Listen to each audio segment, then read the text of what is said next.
welcome back to my channel. I'm Liam.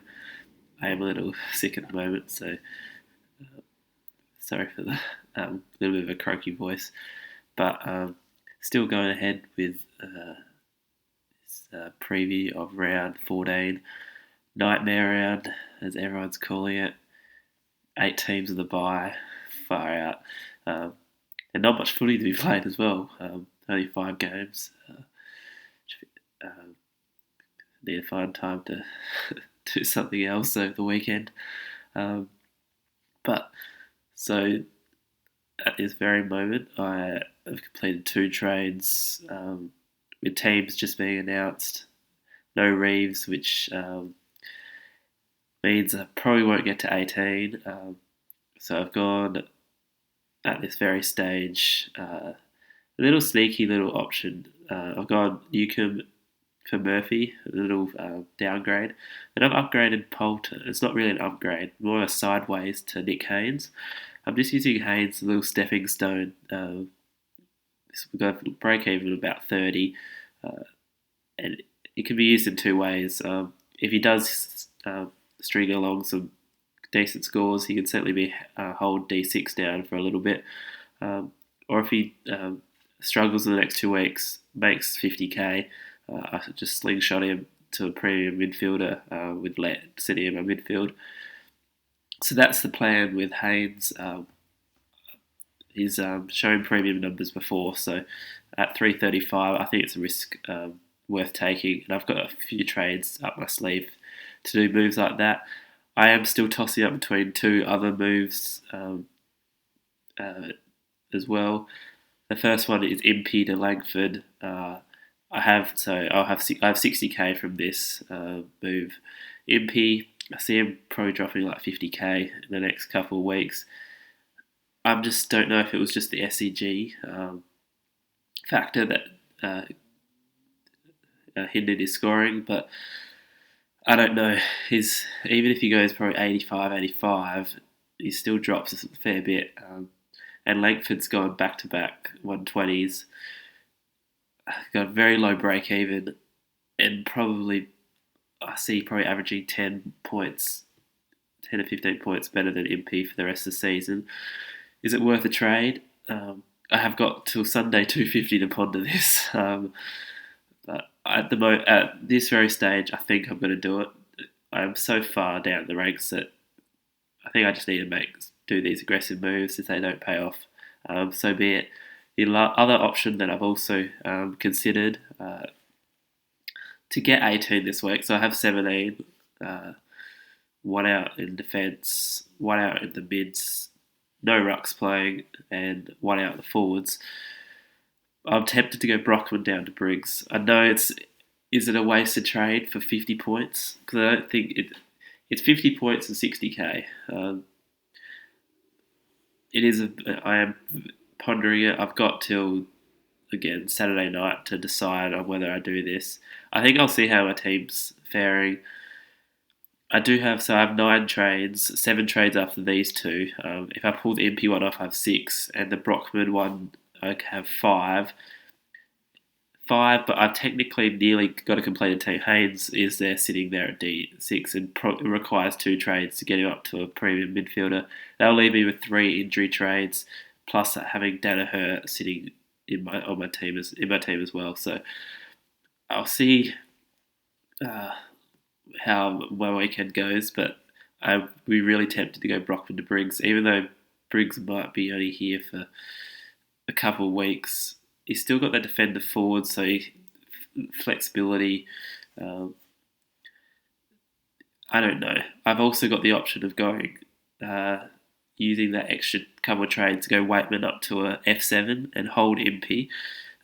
Maybe bring in a Langford a bit later on, but he might be 520-ish, and then loop MP and him.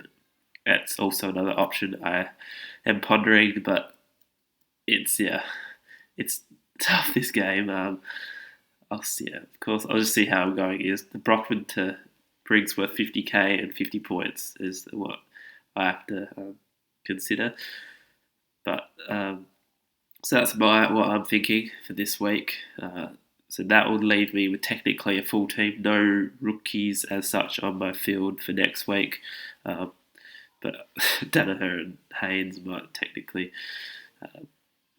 I don't classify them as playing. And plus Grundy might be out as well, so that's for next week. I'm pretty sure he will be back, but just that if he doesn't get named with no cover, I'll have to waste a trade on that as well. So do I pull that Brockman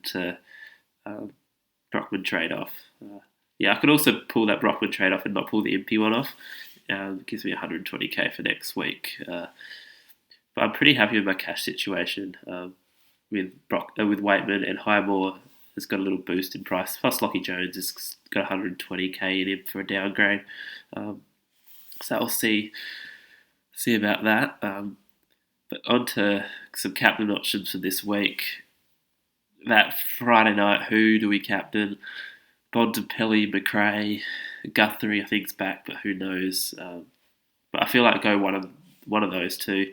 Took Miller is tempting on the Saturday, but Port's been very stingy, so I would probably hold off on that. North's been fairly stingy. Usually one player gets off, so and the rest of their players tend to struggle. So possibly a Lions as a VC, but